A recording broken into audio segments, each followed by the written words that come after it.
When I got back to the game, I was getting very upset and confused. I thought about the way the monster looked at me. The game couldn't have heard what I said. That's impossible. It had to be a random occurrence. But why did it happen precisely the moment that I insulted the monster? Nothing about this game made any sense. The new Godzilla monsters, the weird replacements, out-of-place imagery like the green temples, quiz levels, and the red monster chases, it didn't seem to add up in any kind of meaningful way. If it was a prank, it wasn't funny in any way I could understand, and they clearly put far too much effort into it.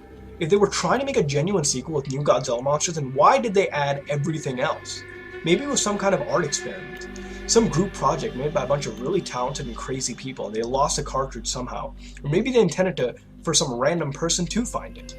It was all just fruitless guessing. As far as I could tell, there was only one way to figure out what the deal was with this game. To play it through to the end. Maybe, just maybe, there would be something in the credits, an explanation by the creators as to why they made this. Or it could be something much more cryptic and strange, maybe even something horrifying. Before I got a good look at the dementia board, I considered playing Trance to see if the red monster would look at me again. But I decided against it. I wanted to keep moving forward. I was also somewhat worried that backtracking might cause the game to become even more strange. The dementia board music sounded a lot like the Saturn music, except it was slowed down and played with a piano-sounding instrument.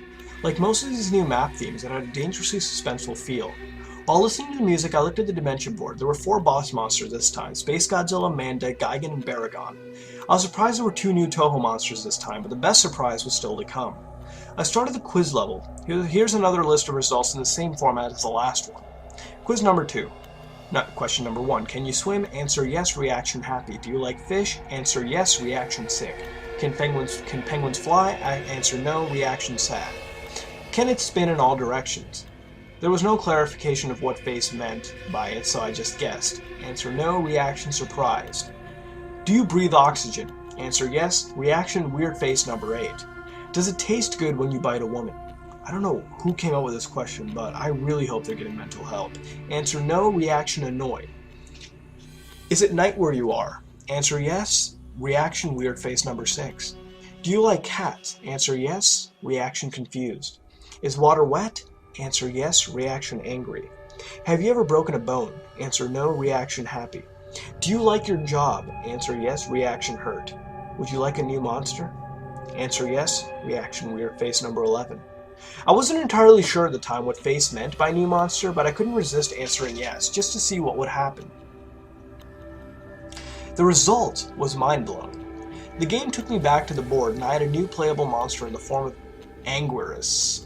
Ever since I was a kid, I always wanted to play as Anguirus, since he was my second favorite Godzilla monster, and plus I never really liked Mothra all that much. I moved my new Anguirus piece over to the level right next to it, eager to test out my new monster. Before I get into the level description, I'll talk about Anguirus a bit. Using the up and down buttons, you could choose whether Anguirus stood in a bipedal stance or crawled around on all fours. It wasn't a huge difference, but being able to stand was helpful in boss fights, and crawling sometimes helped dodge obstacles and attacks. He could punch and kick like Godzilla, but no tail whip. Instead, he had something far more interesting. The ability to curl up into a spiked ball of death and roll around. You could still take damage, but it was lessened. It was a good way of clearing out stage enemies, but unfortunately doing this also drained the power bar. But the spiked ball wasn't his only special ability. When you press start, he would fire a beam of energy from his mouth. It resembled Titanosaurus' sonar attack. And if this were a hack, it may have been inspired by the roar attack from Atari's Godzilla fighting games. Also of note is that when playing as Anguirus, the level meter gets glitched up. Judging by the life and power bar, I'd say he's on level 10. Now on to the level. As you might have guessed from the level icon, these levels were green palette swaps of the ground and background tiles from the Blue Mountains. But what immediately caught my attention was the water, which has a transparency effect. Was that even possible for an NES game? I know the Super Nintendo could do it, but I'd never seen a transparency effect on a game on the NES. The Green Mountains music was played with the same instrument as the Blue Mountains, but the melody was totally different. It was a very simple song with a lot of abrupt pauses, followed by a loud note every few seconds. Anyway, I went through the usual strolling through the level, and again there were no monsters or anything, but pretty soon I had reached a cliff above the water. There was nowhere to go but into the water, so down I went. The water transparency made things a bit harder to see, but it's tolerable. After going underwater, I encountered 2 new enemies, a giant piranha and some kind of spiky bottom feeder thing. I liked the piranha because I could easily tell what it was, but it was a sane enemy design that would appear in a real game. And there were very few enemies like this. It didn't take much hits to kill, but they were quite annoying, and could considerably trim down your life if they got close enough, and they also tend to travel in packs. As for the bottom feeders, they're easy to deal with. They swim across the bottom of the screen towards you and are easily crushed by the roll attack or jumped over. And in screen cap, you can see me about to run one of them over, and there's a pack of piranha behind it. After I beat the level, I moved Godzilla onto the blue castle icon. I started this level and I got a title screen with the text Unforgiving Cold. The level itself looked like a castle dungeon made of blue bricks, with rows of identical white statue faces on the wall. These statue faces had a permanent look of horror on their face. There was also some flickering gray static, which didn't really obscure my vision, but it adds to the very unsettling moods of these levels. The music was a 12-second loop of a low-pitched choir vocalizing and sounded very familiar to me. Whenever I played through one of these levels, I got this sudden horrible feeling of anxiety. I had the feeling that the further I progressed through the level, the closer I was getting to something unspeakably evil. There weren't any enemies, but there were some of the longest levels in the game. I only played one level, but it took 7 minutes to complete. I didn't want to admit it to myself at the time, but I realized something playing the Blue Castle level. This game had the power to make the player feel certain things. I didn't mean in the sense that you could get irritated by playing a crappy game or get unnerved by something scary in a game. What I meant is that certain events in the game can instantly make you start feeling something. I know that sounds completely insane. I don't blame you for not believing me. I wouldn't believe any of this either if I hadn't played the game myself, but there is something very, very wrong with this game, and I still don't know how to explain it. So then it was time to fight Baragon's replacement. Although Baragon was originally the smallest monster in the game, his replacement was the largest. It was so tall, in fact, that the ground was noticeably lowered. And not Baragon's head was still barely avoided collision with the bar at the top of the screen. And he was just as frighteningly bizarre as he was huge. You may be wondering how he attacks without arms. Well, he has the most powerful kick in the game, but his other fighting technique is much stranger. First, he blasts a cold breath of pixels down at you, which causes you to freeze, and then he walks to the right corner of the screen and extends a huge Gatling gun from his abdomen. That might seem amusing to you, but it certainly wasn't to me when I was playing the game. This attack is almost as annoying as Gigan Saw, and not Baragon could have been unbeatable if he had consistently used it. Thankfully, he only did it twice while fighting him. Once you freeze, you can run up and start damaging the gun, which does extra damage to him. This helped me destroy him, and then it was time to play the third level type. I decided that I was going to use Anguirus to fight Manda and Gigan, and then fight Space Godzilla as Godzilla. It was only fitting. Before getting into the battles, I described the third level type. The Arctic. The Arctic exactly is what you guessed from the name, an icy tundra with a few watery segments. The music reminded me of the Northern Hemispheres from Donkey Kong Country in 8-bit form. A very dangerous sounding song. It made me think about being trapped in a tundra and freezing to death. There were two new enemies in the stage. The first was a creature frozen in a block of ice. They block your way, and you have to use the heat beam to thaw out of the ice. They look a bit like a smaller version of Notgazora, only without the eye. When free, they do a strange crawling movement and push you backwards. It doesn't cause any damage, but it's a bit annoying. After dealing with the Iceman, I kept walking for a minute or two and came across a water segment. I jumped in, and this time I managed to get a screen cap showing how the water splashes when you jump in. Don't know how they programmed that, but it's pretty impressive. Another interesting thing is how the screen changes focus when you go underwater. Here you can see the new enemy, a little thing I called Spike Walker. They walk towards you and explode randomly or instantly if you attack them, sending spikes in every direction. The spikes don't do much damage, but when they did get me dangerously close to falling into a pit a few times. Oh, and speaking of the pits, down into the water, the game has a platform element, bottomless pits. There weren't any of these in the original game since it was strictly an action game, but these pits were a nice addition. After getting back on land, I encountered a very unexpected mini-boss, Meguma, the Walrus Kaiju. I know this game had some obscure monsters to begin with, but wow, not that I'm complaining, it's a pretty cool cameo for an unappreciated kaiju. Meguma's fighting tactics were very simple. He had a freeze beam and he could charge onto you. Not very challenging, but certainly more entertaining than the Matango mini-boss in the original game. One really interesting thing about Meguma is that he doesn't die when you defeat him, he just turns tail and retreats. This was the first time I'd ever seen an enemy monster change direction, let alone retreat. I tried to chase after him, but he disappeared after I got into the water. Poor bastard. And that does it for the Arctic. I'll talk about the Manda fight next. I forgot to mention before, but the music that plays during the monster fights is reused from themes actually in the game. So far the themes have been Titanosaurus Gagora's music, Beliant Hedorah's music, Orga Baragon/Megura's music, Manda Baron's music, Space Godzilla, MechaGodzilla's music. As for the fight, Manda was a fairly crafty opponent. When it realized one tactic was ineffective, it would immediately change to the different one. Manda used quite a few tricks, like spitting fire, biting, and the most infuriating of all, constricting. It doesn't mercilessly drain your life down like the Gigan's Cutter, but it was by far Manda's strongest attack. One last thing to note that I found pretty cool was that Atragon showed up during the fight to help me out. Manda crushed it with ease, but it was still cool. After I slayed Manda, I played through the Arctic level for health power-ups, and then it was on to Gigan's replacement. When the fight started, I was very confused because there was nothing there. I thought this was going to be like the Titanosaurus fight in Pathos, but just about the time it had been going back to the map, a piranha appeared on screen. But it wasn't there for long. As soon as it had appeared, the speakers emitted an ear-splitting screech, and Nod Gigan flew in and ripped the poor fish into pieces.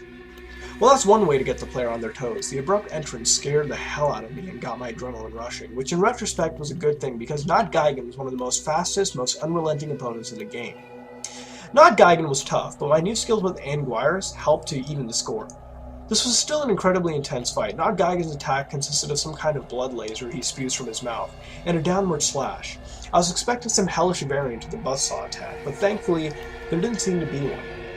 The howl attack was invaluable in defeating him. I would have taken more screen caps of the fight, but I really had to concentrate.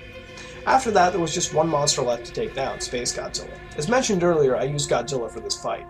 Space Godzilla's fighting technique was rather frustrating, but admittedly a very clever idea. Space Godzilla would use his energy to create two flying crystals, which would reach the ground and become crystal spires. These spires not only block you from reaching Space Godzilla, but it also allowed him to constantly recharge to full energy and blast you with deadly full-charge Corona Beam until you broke the spires. Space Godzilla would eventually drain his own spires of energy until they shattered, but if you waited for that to happen, you'd probably lose a lot of life. Heat beams actually seemed to re-energize the spires, so you had to use physical attacks. When you finally got close to hit Space Godzilla, he was no pushover. When I punched him, he hit me back just as hard. Space Godzilla does everything in his power to knock you back to the left corner of the screen so he can create more spires. By the time this was over, I had about 5 life bars left, but that didn't matter because I didn't need to fight anymore. I needed to run. Here we go again. I decided right then that I really wanted to see the end of the game. As terrifying as these levels could be at times, I had to beat them to get through. I decided that no matter what happened, no matter what the game showed me, I was going to get to the end, and I also made sure not to say a damn word while playing a chase level from here on. For this chase, I tried out Anguirus, since his roll attack allowed me to move faster than Godzilla or Mothra. The chase started off like the first two, except there was a river of blood below the ground. I was beginning to get the hang of it, and the extra speed from the roll helped me to get an edge on the red monster, especially since I didn't have to worry about a power limit and could keep rolling endlessly. Like the previous levels with water, the ground inevitably reached a stop, so I rolled off into the blood. To my surprise, the Hell Beast didn't follow after me. It just stopped at the edge of the ground and grimaced. Because I can't swim, I thought to myself. So I went under blood and continued moving. There wasn't anything around, but I knew something was up. The chase wasn't going to end that easily. Could it? Surely something had to show up. And sure enough, I heard the bellowing roar, sounding slightly differently. And the monster was following me in a new aquatic body. I had no idea it was a shapeshifter. After it reappeared, the chase started to get into the difficulty I'd expected. Being submerged slowed me down, putting me and the beast at about the same speed. The only thing that would keep me alive was fast thinking and reflexes. I encountered some bottomless pits in which mines floated up from. I assumed that if you hit one, it would damage you and knock you back, considering how fast the red monster swims. Hitting the mines would be instant death, so I went through great effort to avoid them. But that wasn't all that I had to be wary of. Halfway through the chase, the Hell Beast revealed yet another surprise. A tentacle formed of intestine and tipped with a claw set of jaws burst from its mouth, trying to pull me in and devour me. I only barely avoided both the tentacles and the mines. I could tell the beast was getting desperate, because the chase was nearly over. And about a minute later, I had spotted a bit of ground that served as the exit. I leaped with all the might I could muster without breaking my controller. The beast screamed with rage and jumped out of the blood river in one last attempt to drag me down, but I escaped its grasp, this time. I fell back on my bed and took a deep breath, satisfied with yet another successful escape. Now, I was headed to the fifth world, Entropy. So that was Dementia. Alright, so first off, what do you think about this chapter so far, Mike? To me, this is where it's just kind of dragging at this point. I mean, it's still a good story. It's very well written. I can tell the writer spent a lot of time on this, but it's just kind of, I don't know, it's a bunch of filler, really. Yeah. I mean, they introduce new things, but at the same time, there's no furthering of the story. I mean, there's new creatures, new settings, but really it feels like there's no leading anywhere. I mean, it's a bunch of boss battles, really. Yeah, it's just, kind of just adding to an already successful formula, I guess. The Because the last thing, couple of yeah, chapters, we at least saw like the introduction of new creatures, or the quiz was last chapter. This one, we're just kind of really seeing the same stuff rehashed. yeah, it's like the first three chapters, everything was it was great, everything was turning out awesome. We had Red coming in, we had Face, we had all that, but here it's just boss battles. So that's Yeah, pretty much it. I mean, they at least introduced like a new playable character in Guiris, which I believe isn't even in the NES version whatsoever. So it's a new character. yeah, no, you're correct. I mean, the only playable characters that were on the NES versions were Godzilla and Mothra. So the inclusion of Anguirus is probably one of the few fresh things that's happened this chapter. Right. Now, one of the things we saw in this, a big departure, was the fish. The fish being dismembered. There was like violence, blood everywhere, more than what we normally have seen in the past couple chapters. Right, right. Well, this is the first time I really got a gore factor to the story. Yeah. I mean, you saw like blood, and I'm putting up the screen cap here. Some of the blood looks really fake though, but that's not, I mean, that's there, but What are you telling me? It's not hyper realistic? that could be true. It's mega realistic. That's what it is. Ultra realistic. But when we're looking at other things too, we also see the questions get a lot more weirder and dark. There's one about biting a woman's face or like how it tastes, and it's now they're getting just more personal, more obscure, and just more dark now. And I think they actually do affect the gameplay and even the overall in-game story, I believe. Yeah, I have to agree. This is where, yeah, the questions just get really intense, I guess would be a good way to describe Right. it. I mean, the past ones were a little harmless now. I mean, I'm looking at them. It's like, is it night where you are? I mean, that's like stalker-ish. It's Right, like, right. can you swim? Yes. Action, it's like reaction happy, all that. So it's a little weird there. Now, the not Gazoras was another thing that popped up. I look at them, they're like radiator heads or something. But, I mean, I personally have a theory there. I mean, I think these are other players who played this game and ended up failing. See, I didn't even think about that. I mean, that's all I can really say about the not Gazoras. I mean, like the thing is, they're frozen. You got to go around freeing them. So I don't know. Maybe it's like, maybe they're just other players that did fail. I mean, that's just my, analysis on it so far. I mean, that's what I think looking at it.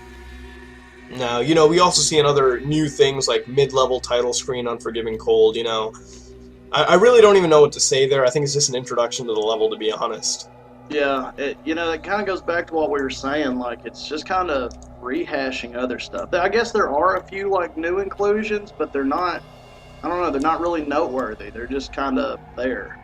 I mean, it's all just a fight scene so far. I mean, yeah, we see some recurring, and I think we see some new kaiju. I'm not really, on my whole like kaiju knowledge, but If I'm not mistaken, I think the only two like actual Toho based kaiju that we see in this chapter is Space Godzilla and Anguirus. Everything else, I think anyways, is pretty much a new creation for this creepypasta.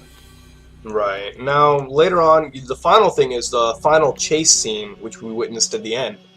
And, it had the chasing, it had running away from Red. And this is where we saw, Red transforming from this, like, spider thing into this, like, swimming beast with, like, an alien mouth coming out, the little mouth coming outside the big one. Yes, Yeah, yes. the whole running.